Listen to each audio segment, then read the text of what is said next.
God made sky and soil, sea and all the fish in it. He always does what he says. He defends the wronged. He feeds the hungry.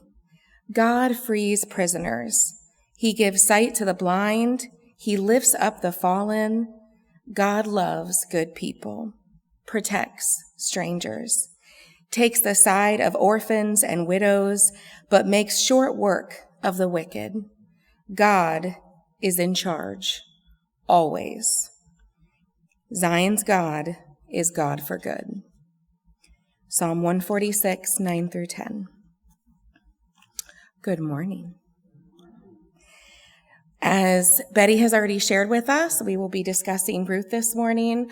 We're going to go through chapter 1 through 18 with a fine-tooth comb, and I'm using the Message version if anybody wants to look through it. We are literally going to take it about a sentence at a time, and then we will hear the rest of the story. I won't leave anyone in suspense because the rest of the story is a lot brighter, and I happen to love it.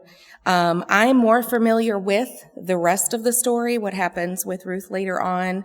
A lot of single Christian websites talk about Ruth and Boaz as a model. There's a really good book, if anybody knows anyone struggling with that, it's called Lady in Waiting.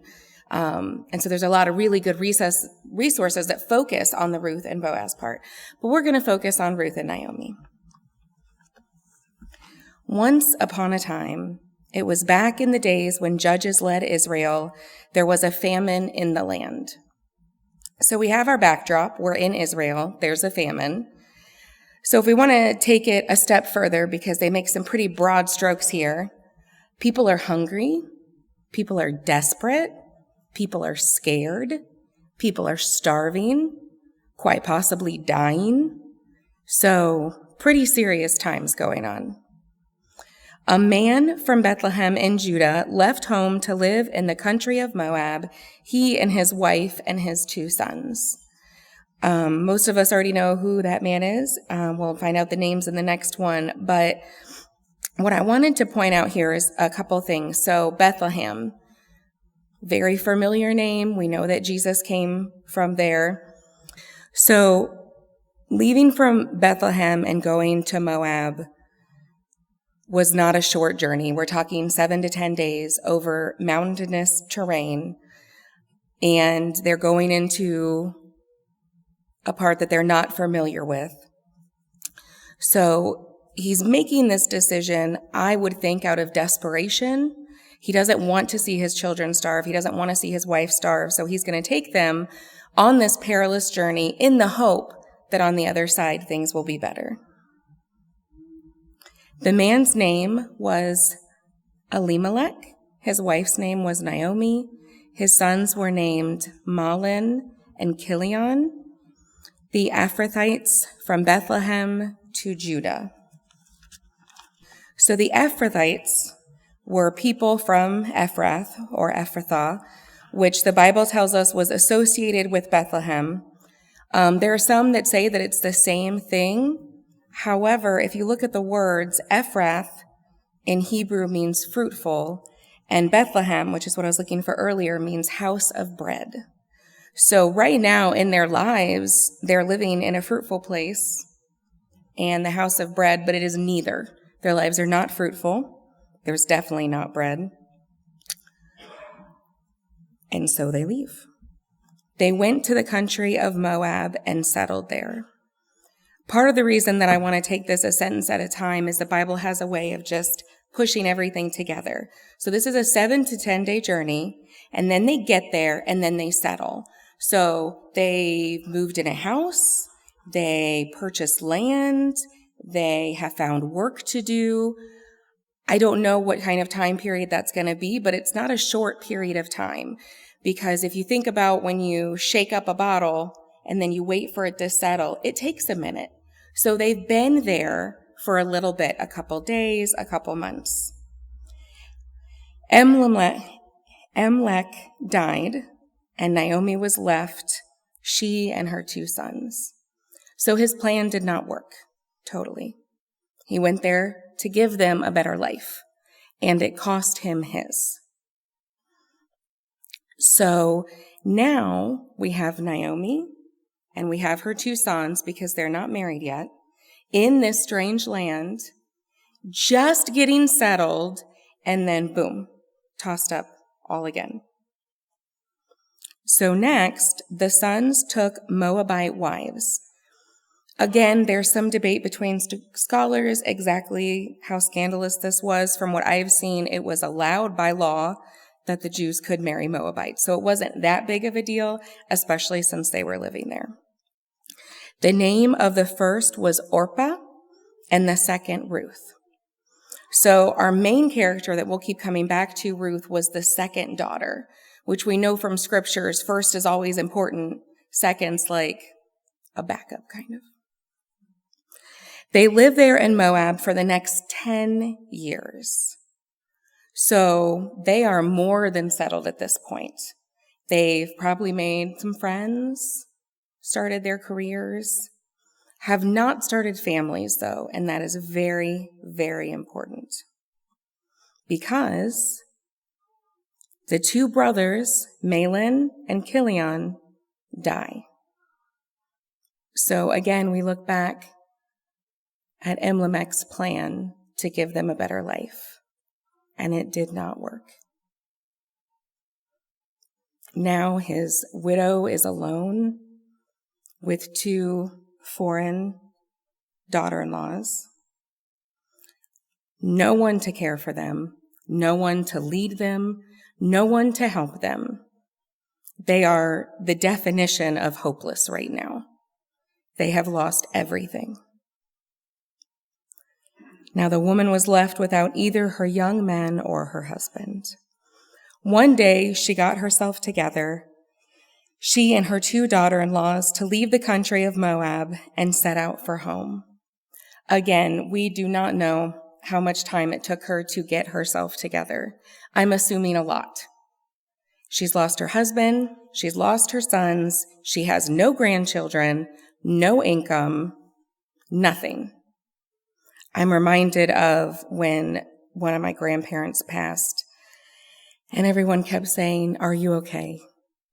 And I would just say, "No." "Are you okay?" "No." To which I would follow, "And I'm not going to be okay for quite some time."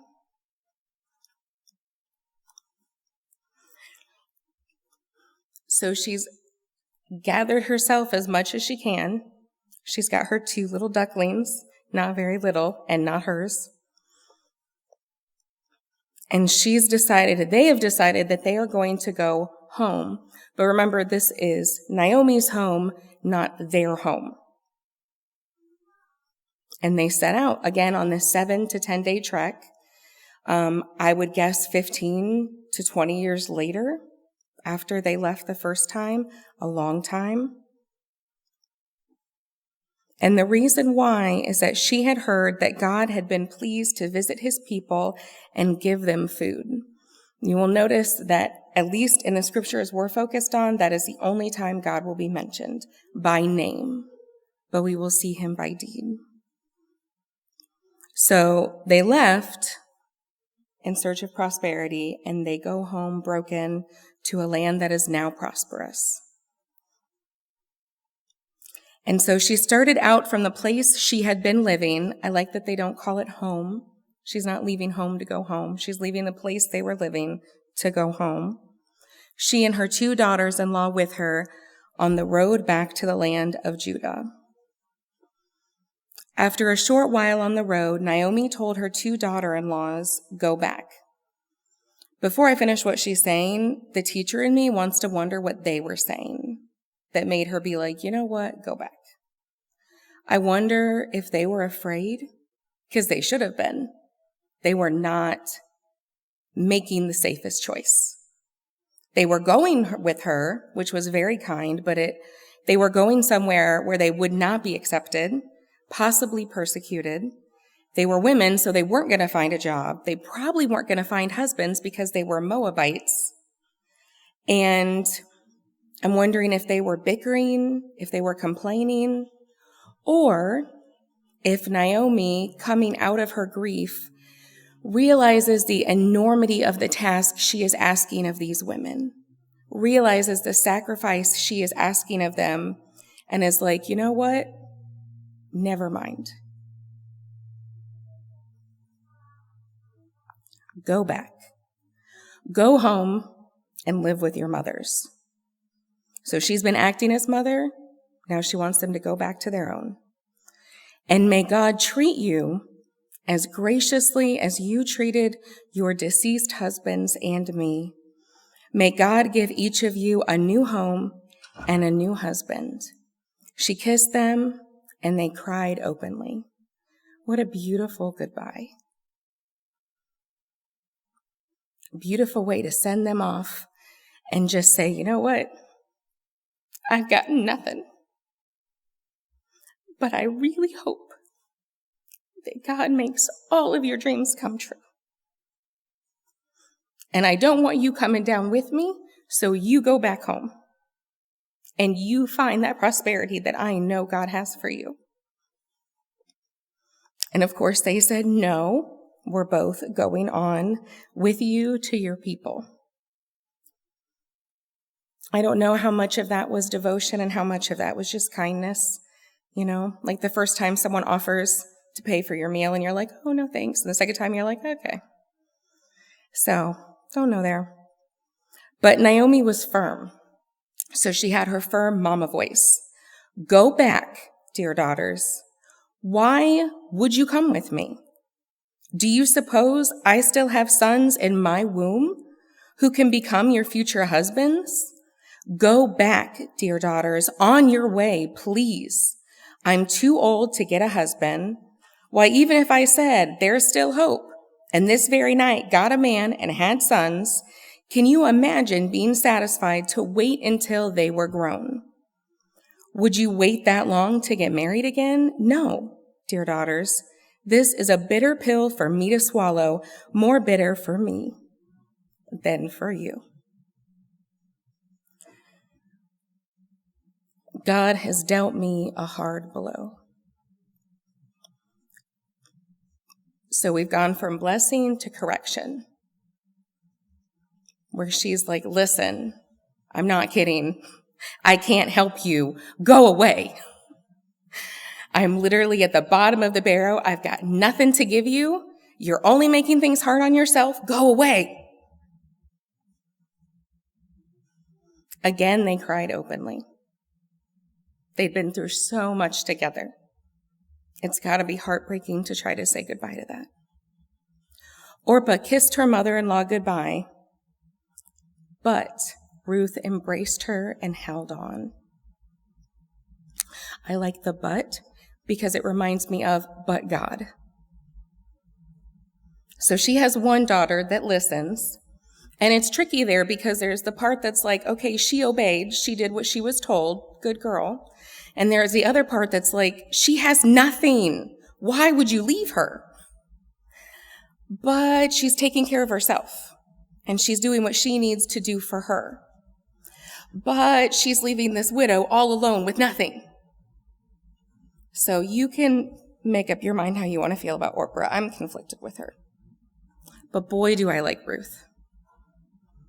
Naomi said, look, your sister-in-law is going back home to live with her own people and God's. Go with her. So she's still, just leave me, just go. But Ruth said, don't force me to leave you. Don't make me go home.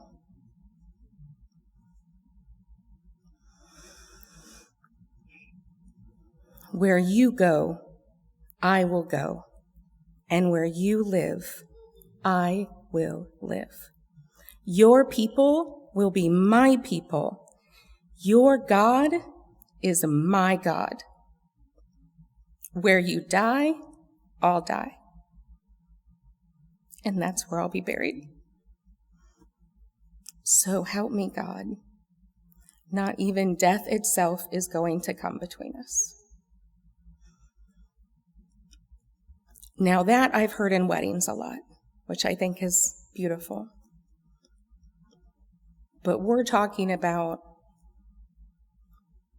friendship and family.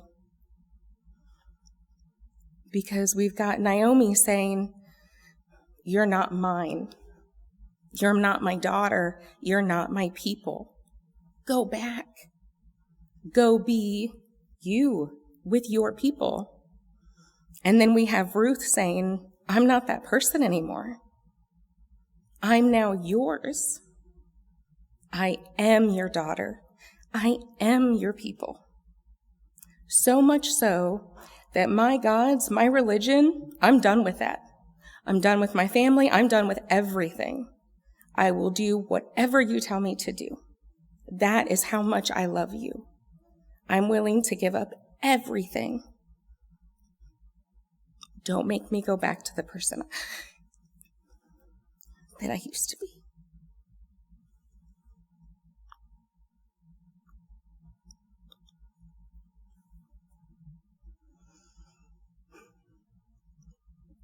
I was trying to think of an example outside the Bible. And I can't think of one.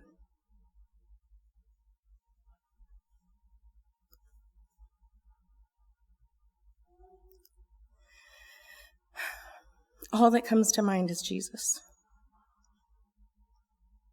and his love for us and his call to us. But we'll get back to that. So on with the rest of the story. And I promise I won't go verse for verse through the next 3 books. So Naomi sees Ruth's heart. She really sees what she's saying. And so she lets her go with her. And they go back to Bethlehem, and it is not easy. Because Naomi is filled with bitterness and with pain, as she should be. Sorry, I just highlighted something. And so she doesn't have the capacity to think, to do, to act. She's so filled with anguish. So now Ruth has to be the caretaker. She has to take care of her mother-in-law, because if she doesn't, they're going to die. There's no job, there's no man, there's no anything. And so she goes to a field to glean. For those of you that may not be familiar, when everything, is based on farming.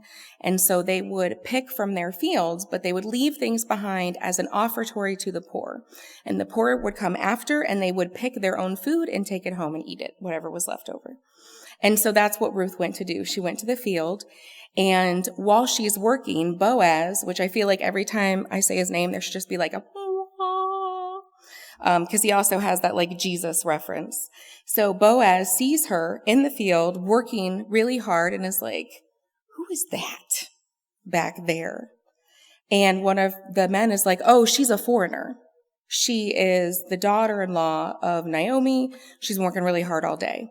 And he immediately protects her. He tells them to look out for her. He tells them to put extra food on the ground for her. He ends up having lunch with her, giving her food to take home. And when she goes home with all this food after one day, Naomi's like, where did you go? How did you get all this? And so she tells him about Boaz. And as Naomi's coming out of her grief fog, she's like, wait a second. I know that person. He is our kinsman redeemer, which means under Jewish law, if somebody passed and did not have children, a family member was obligated to marry that person and give them sons so the lineage could continue. So that was Boaz. He had that role. But it's not time yet, they just met. So they ended up, sorry, babies make me smile. So she ends up going there, and she's working day after day, and he keeps protecting her from other men, from other workers, tells her, work with my maids, work with my people. And then eventually it gets to the point where Naomi has some dating advice for Ruth, which, again, it's debatable. But she ends up going, and they had a celebration of sorts, and she was there at night and ended up uncovering his feet and laying down, which was a sign that, like, hey, I'm available. If you're interested, I'm interested. And again, there's a debate as to whether that was scandalous or not. Some say it was, some say it wasn't. I wasn't there. So he wakes up and he sees her, and immediately is like, God bless you, because he's not young. He's not a spring chicken, okay? He's got money, but it's kind of up there. And so he says, I've got to tell you something. I'm not the nearest relative, because it has to be the nearest relative. There's somebody else. So I'm going to talk to him, and I will get back to you. But in the meantime, let's get you home safe so that people aren't, whispering about why you were here in the middle of the night. And so he does. He goes the very next day, and Naomi, I love what she says, is she's like, don't worry, he'll take care of it. She trusts him immediately because he's shown that he is a man of worth, a man of character. He's developed that over time. So he goes to the other guy, and I don't know, it makes me smile because he's like, so, Naomi and that land, do you want it? Because you can have it. You're the kinsman redeemer, like you're the closest one. And the guy's like, yeah, I think I will buy that. And he's like, oh, but you have to marry Ruth. And the guy was like, I can't do that. That would tear my family apart. So I like how he slips that in, like he doesn't start with that, like, oh, but. And so as soon as the guy says no, he's like, okay, well then I'll do it. And so he does, and they get married. And the thing that I think is beautiful about that story is they then have a son, which at this point, we do not know how old Ruth is or if she would even normally be capable of having a son. But he brings such joy to that entire family, which I think after all this, they completely deserve. And that son is in the direct lineage to David and to Jesus Christ, which is pretty amazing when you're talking about being redeemed. So I won't talk about the connection between Boaz and Jesus. I highly recommend that you read these 4 books on your own because they really are a beautiful story. But I would like to talk about Ruth and Naomi for just a little bit longer, because their relationship is so different and so unique, and such a correlation between us and Jesus that I just can't sit down without saying something. So we have broken, empty, maybe lost. And then we have loyalty, love, kinship, but not by blood, and the ability for them to come together to lead each other in this symbiotic relationship makes a direct correlation to our relationship as the church with Jesus. So Jesus is our Redeemer. He's our leader. He's pulled us from the darkness, whether actual darkness or metaphorical darkness. And he says that he will always be with us no matter where we go. Even to death, he will follow us there. And when we're able to walk on our own, he will walk right next to us.